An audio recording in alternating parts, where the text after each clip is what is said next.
Preparation complete. Initiating the fluency protocol. Power up your words.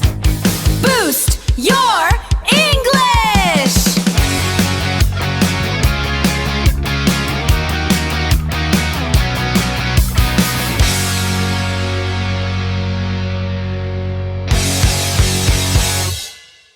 BYE Boost Your English Episode 17, Grammar and Vocab 2, The Precision Toolkit.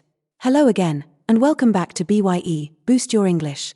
In Episode 7, we laid the foundation for precision in family and anatomy. Today, for Episode 17, we are deploying the second phase.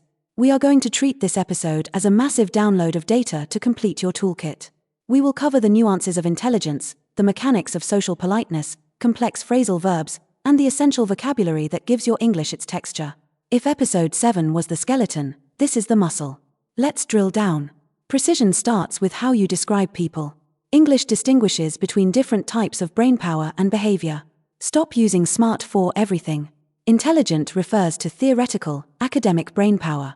Smart is practical, quick, or street intelligence, while clever implies ingenuity, being inventive or astute. Be careful with the dark side of these descriptions. The words are not interchangeable. Crazy and mad describe mental instability or irrational behavior.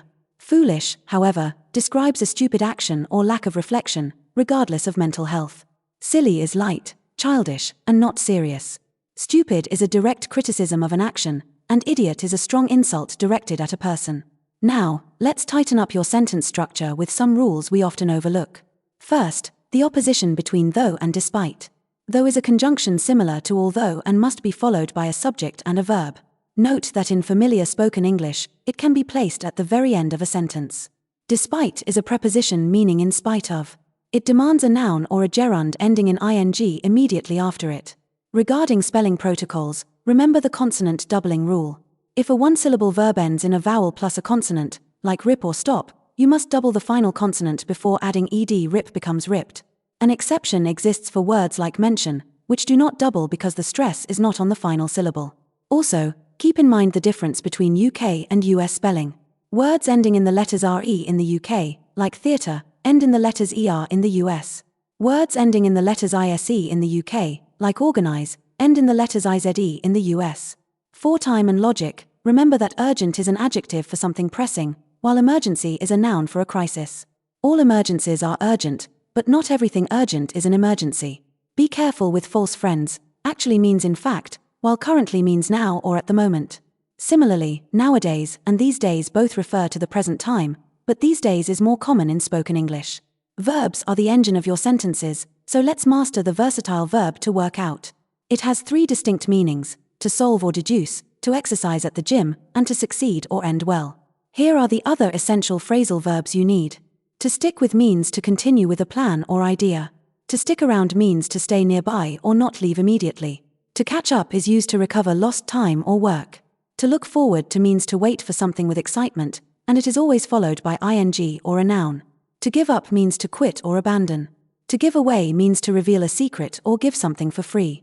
To turn out means to prove to be, or describes the result of a situation. Finally, to get rid of means to discard or remove something. English is a language of nuance and politeness. Being direct is good, but being polite is often better. Shall we is not just a question, it is a very British, polite way to suggest moving or starting an activity. Mind you, pronounced mind you, means bear in mind or however. By any chance allows you to ask a question without sounding aggressive, and as far as I am aware is a professional way to say to the best of my knowledge. Your body language also has its own vocabulary. Moving your head up and down to say yes is to nod. Moving your shoulders up to say I don't know is to shrug. You also have the give me 5 and the thumbs up for approval. In the professional world, use these idioms to sound native. Your wheelhouse is your area of expertise. If you are busy, say you are tied up. Use to gather when you want to say you deduce or suppose something. And distinguish clearly between call on me, which is an invitation to ask for help, and I'll stand by you, which is a promise of support. In Episode 7, we dressed you in a jacket and tie, but we missed the basics. Let's complete the wardrobe with absolute precision. Start with the essentials. Shoes are your external footwear with sturdy soles, while socks are the soft knitted garments worn inside them to protect the foot. A hat is any shaped covering for the head, whereas a coat is specifically an outer garment with sleeves, extending below the hips for warmth. Your shirt is the standard cloth garment for the upper body, usually with a collar and buttons, and a belt is the flexible strap or band of leather worn around the waist to support your trousers. Now, let's upgrade your terminology with specific British distinctions. In the UK, we generally speak of jumpers or pullovers rather than sweaters. That sleeveless garment worn under a formal suit jacket is a waistcoat, never a vest. A cardigan is a knitted jumper that opens at the front, while for relaxing at home, you wear a dressing gown over your pajamas. For outerwear, be precise. A waterproof raincoat is often called a Macintosh or Mac, and a hooded jacket for wind and rain is an anorak. On your feet, specifically for heavy mud or wet weather, you wear Wellingtons, affectionately known as wellies. You must also be able to describe materials and patterns. Suede is leather with a soft, napped finish. Corduroy is a thick cotton fabric with velvety ribs. Regarding patterns, if a garment is unpatterned, it is plain. If it has lines, it is striped. If it has crossing lines forming squares, it is checkered. Finally, the fit. If clothes are too big or hang loosely, they are baggy. If they are constricting, the adjective is tight. If they fit your body shape perfectly, they are tailored. A quick pronunciation hack: you can pronounce clothes as close to make it flow better. Let's finish with the essential objects and concepts that give your English texture.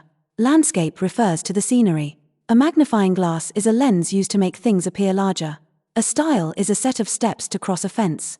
A call sign is an identifier in radio communication. Heavy metal can refer to music, but also creatively to powerful muscle cars. A hoedown is a type of American folk dance. A lance is a weapon or the action to pierce. Finally, here are the rapid-fire idioms to add color to your speech.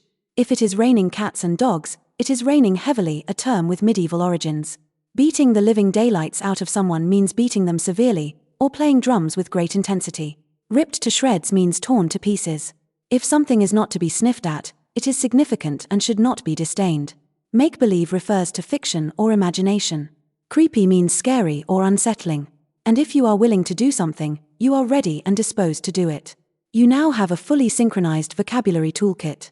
You know the difference between being smart and clever. You can nod, shrug, or give a thumbs up. Review this episode. Pause it.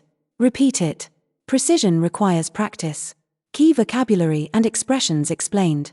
Intelligent, having or showing a high degree of mental capacity, typically academic or theoretical. For example, the research team is looking for intelligent candidates to lead the laboratory trials in Cambridge. Clever, quick to understand, learn, and devise ideas, showing ingenuity or skill. For example, she found a clever way to reorganize the office filing system, saving us hours of tedious work. Despite, in spite of, clearly contrasting an obstacle that did not prevent an outcome. For example, despite the heavy rain across London, the open-air concert went ahead as scheduled. To work out, to solve a problem, calculate an amount, or progress to a successful conclusion. For example, the accountants are trying to work out why the final quarterly figures do not match our internal estimates. To look forward to await something anticipated with distinct pleasure or excitement. For example, the directors are looking forward to meeting the new regional stakeholders at the upcoming annual dinner. To get rid of, to take action so as to be free of a troublesome or unwanted person or thing. For example, we need to get rid of the old printers before the new IT equipment arrives next Tuesday. Shall we? A polite, traditional British formula used to make a suggestion or invite agreement to an action. For example, the taxi has arrived at the front entrance, so shall we head out to the airport? As far as I am aware, a formal phrase indicating that the speaker is sharing information based entirely on their current knowledge. For example, as far as I am aware, the contract has been signed by both legal teams. Tied up, completely occupied, busy, or otherwise unavailable due to urgent commitments. For example, the managing director is tied up in a boardroom meeting until at least 2:30. Waistcoat, a sleeveless garment worn over a shirt and under a formal suit jacket, known as a vest in American English. For example, he chose a traditional grey wool waistcoat to complete his morning suit for the wedding. Dressing gown, a long, loose garment worn over pajamas or nightwear when relaxing at home. For example, on Sunday mornings, he enjoys drinking his coffee in the garden while wearing his dressing gown. Anorak, a waterproof jacket with a hood, often lined for warmth, ideal for windy and rainy weather. For example, make sure you pack a sturdy anorak before setting off on your walking holiday in Scotland. Plain, completely simple, unpatterned, and consisting of a single color or texture without decoration. For example, he preferred to wear a plain white shirt with his patterned silk tie. Not to be sniffed at, an idiomatic expression meaning something is substantial, significant, or well worth accepting. For example, a 5% pay rise is certainly not to be sniffed at in the current economic climate. Willing, ready, eager, or prepared to do something without reluctance or complaint. For example, the staff are perfectly willing to work overtime to ensure the project is delivered on time. Thank you for tuning in to BYE, Boost Your English. In the next episode, we'll continue our journey to help you master the language with confidence. The comments are now open on YouTube, so please feel free to share your reactions, ideas, and requests in the spirit of mutual respect. Keep boosting your English. Bye for now. Boost your English, it's the key. Listen to